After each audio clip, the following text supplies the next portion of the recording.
Assalamualaikum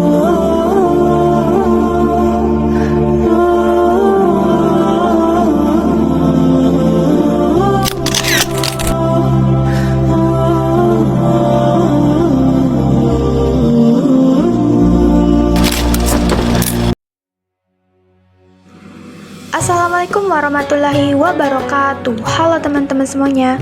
Pernah nggak kalian membayangkan bagaimana rasanya membangun negara dari nol, tanpa sistem, tanpa uang, tapi dengan prinsip yang kokoh?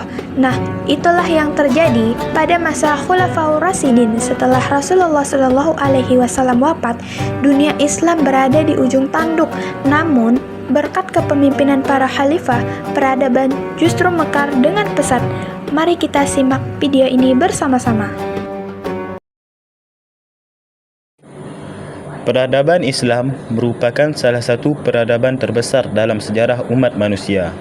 Ia tidak lahir secara tiba-tiba, melainkan melalui proses yang panjang dipenuhi perjuangan, pengorbanan, serta nilai-nilai spiritual yang kuat. Peradaban ini berakar dari sebuah masyarakat yang sebelumnya hidup dalam masa jahiliyah, kemudian berubah menjadi umat yang memiliki sistem sosial, politik, dan moral yang berkeadilan. Video ini akan mengajak kita menelusuri perjalanan sejarah peradaban Islam, dimulai dari masa kerasulan Nabi Muhammad SAW hingga kepemimpinan para Khulafaur Rasyidin, yang menjadi fondasi utama bagi kejayaan Islam di masa-masa selanjutnya.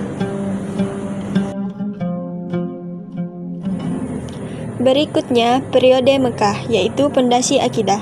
Sebelum datangnya Islam, masyarakat Arab hidup dalam kondisi krisis moral dan spiritual.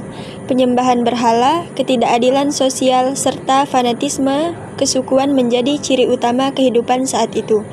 Di tengah kondisi inilah, Nabi Muhammad SAW menerima wahyu pertama di Gua Hira, menandai lahirnya risalah Islam.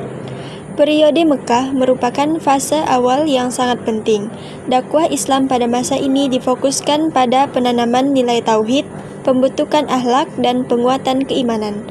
Dakwah dilakukan secara bertahap, dimulai secara sembunyi-sembunyi, kemudian dilakukan secara terbuka. Meskipun menghadapi tekanan, intimidasi, dan penganiayaan dari kaum Quraisy, Rasulullah dan para sahabat tetap teguh. Justru dari tekanan inilah terbentuk komunitas Muslim yang kuat secara spiritual. Pada fase ini, Islam belum membentuk sistem negara, tetapi telah meletakkan fondasi peradaban yang kokoh. Pada saat Nabi Muhammad Shallallahu Alaihi Wasallam ke Madinah menjadi titik balik sejarah Islam. Di kota inilah Islam berkembang, tidak hanya sebagai agama, tetapi juga sebagai sistem kehidupan. Rasulullah membangun masjid sebagai pusat ibadah dan aktivitas sosial, mempersaudarakan kaum muhajirin dan juga ansor, serta menyusun piagam Madinah sebagai dasar hidup bersama dan masyarakat yang majemuk. Di Madinah, Rasulullah berperan sebagai pemimpin agama sekaligus kepala negara. Sistem pemerintahan yang dibangun atas dasar musyawarah, keadilan, dan persaudaraan. Inilah awal dari terbentuknya peradaban Islam yang terorganisir, yang memadukan nilai spiritual dan juga tatanan sosial politik.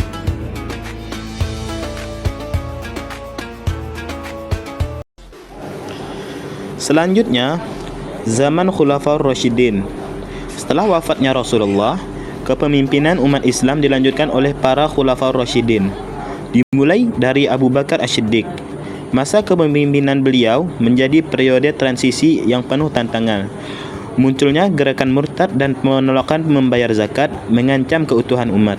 Namun, dengan ketegasan dan kebijaksanaan beliau, Abu Bakar berhasil menjaga persatuan umat Islam. Setelah Abu Bakar wafat, kepemimpinan kemudian dilanjutkan oleh Umar bin Khattab, yang dikenal sebagai pemimpin visioner dan adil. Pada masanya, wilayah Islam berkembang pesat. Sistem administrasi negara ditata dengan rapi, dan Baitul Mal didirikan sebagai pusat pengelolaan keuangan negara. Keadilan sosial dan kesejahteraan rakyat menjadi prioritas utama pemerintahannya. Selanjutnya, kepemimpinan berada di tangan Utsman bin Affan. Masa pemerintahannya ditandai dengan stabilitas ekonomi dan juga perluasan wilayah. Salah satu kontribusi terbesarnya ialah kodifikasi Al-Quran yang bertujuan menjaga keseragaman bacaan dan keutuhan ajaran Islam di wilayah yang semakin luas. Namun, di akhir masa pemerintahannya muncul konflik politik yang berujung pada tragedi besar, yaitu terbunuhnya Khalifah Utsman. Peristiwa ini menjadi awal dari fitnah besar dalam sejarah Islam. Setelah Utsman bin Affan, kepemimpinan kemudian dilanjutkan oleh Ali bin Abi Thalib. Masa pemerintahannya penuh dengan gejolak politik dan konflik internal, seperti Perang Jamal dan Perang Siffin. Peristiwa tahkim yang terjadi setelah Perang Siffin memicu perpecahan umat Islam menjadi beberapa kelompok besar yang dampaknya terasa hingga saat ini. Jadi, tragedi politik pada masa Khulafaur Rasyidin menunjukkan bahwa tantangan terbesar dalam membangun peradaban tidak hanya datang dari luar, tetapi juga dari konflik internal, fitnah, kepentingan politik, dan perbedaan pandangan yang tidak dikelola dengan baik, yang dapat meruntuhkan stabilitas sosial dan juga persatuan umat.